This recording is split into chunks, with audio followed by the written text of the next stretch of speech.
Hi hello అండి. Good morning అండి అందరికీ. Welcome to Surya Teja vlogs friends.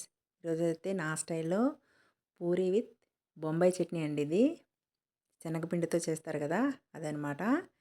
తయారు చేశాను. ఎవరికైనా నచ్చితే ట్రై చేయండి ఫ్రెండ్స్. ముందుగా దీనికోసం బొంబాయి చట్నీ కోసం ఒక ఆలుగడ్డ, ఒక చిన్న టమాటా, ఉల్లిపాయ ముక్కలు, పచ్చిమిర్చి, కరివేపాకండి ముందుగా రెడీ చేసి పెట్టుకున్నాను. తర్వాత స్టవ్ పైన ప్యాన్ పెట్టుకొని 3 టేబుల్ స్పూన్ ఆయిల్ అయితే వేసానండి.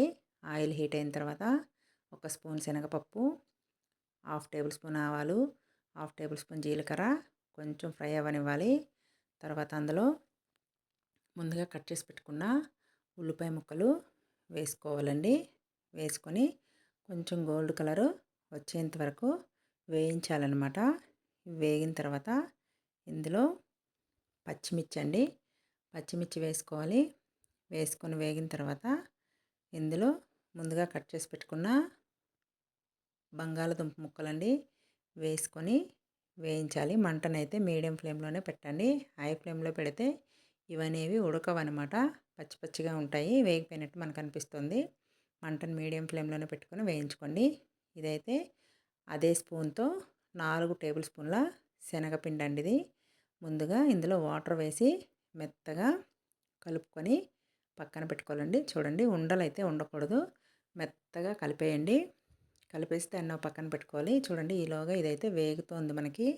ఇందులో ఒక స్పూను అల్లం వెల్లుల్లి పేస్ట్ వేసి పచ్చివాసన పోయేంత వరకు ఇది వేయించాలండి. తర్వాత ఇందులో ముందుగా కట్ చేసి పెట్టుకున్న టమాటా ముక్కలు వేసుకొని ఇది కొంచెం వేగనివ్వాలి. మరీ మెత్తగా కాకుండా మీడియంలో వేగితే సరిపోతుంది. చూడండి, మనకి ఈ టైంలో కరివేపాకు అనేది వేసుకోవాలి. వేసుకున్న తర్వాత ఇందులో హాఫ్ టేబుల్ స్పూన్ పసుపు, రుచికి సరిపడినంత కారం అండి. చూడండి, పచ్చిమిర్చి ఆల్రెడీ వేసాం కాబట్టి మీరు ఎలా తింటారో అట్లా కారం అడ్జస్ట్ చేసుకోవాలి. తర్వాత హాఫ్ టేబుల్ స్పూన్ ధనియాల పొడి, రుచికి సరిపడినంత ఉప్పు అండి వేసుకొని బాగా కలుపుకొని ముందుగా మనం రెడీ చేసి పెట్టుకున్న ఈ శనగపిండి మిశ్రమాన్ని ఇందులో వేసుకోవాలండి. ఉండలు కట్టుకున్న కలుపుతూ ఉండాలండి.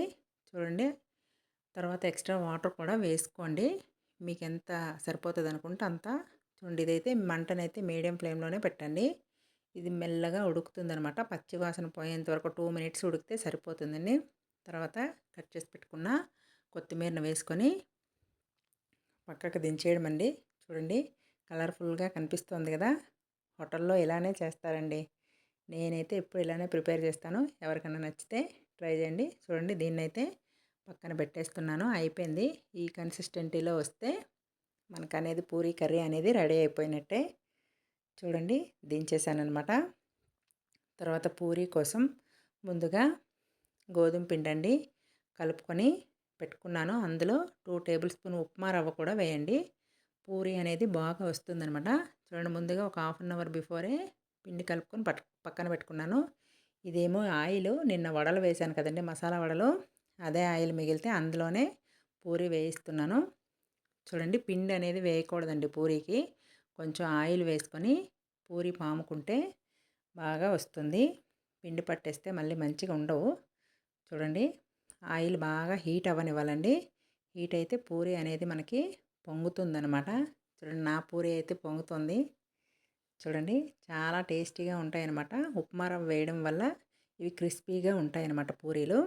చూడండి, పూరీలన్నీ మిగిలినవి ఇలా పాముకొని ఆయిల్లో ఫ్రై చేసుకోవడమేనండి. చాలా ఈజీయే, కాకపోతే కొంచెం ప్రాసెస్ అనుకుంటారు, కానీ ఇంట్లోనే ప్రిపేర్ చేసుకుంటే చాలా బాగుంటాయండి.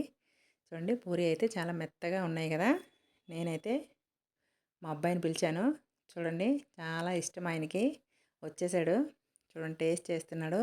చాలా బాగుందని చెప్తున్నాడు ఫ్రెండ్స్. నాకైతే అలా బాగుందని చెప్తే నాకు చాలా ఇష్టం అండి. ఆయన ప్రతిదీ టేస్ట్ చేస్తాడనమాట. ఓకేనా ఫ్రెండ్స్, మీకు ఎవరికన్నా నచ్చితే ట్రై చేయండి.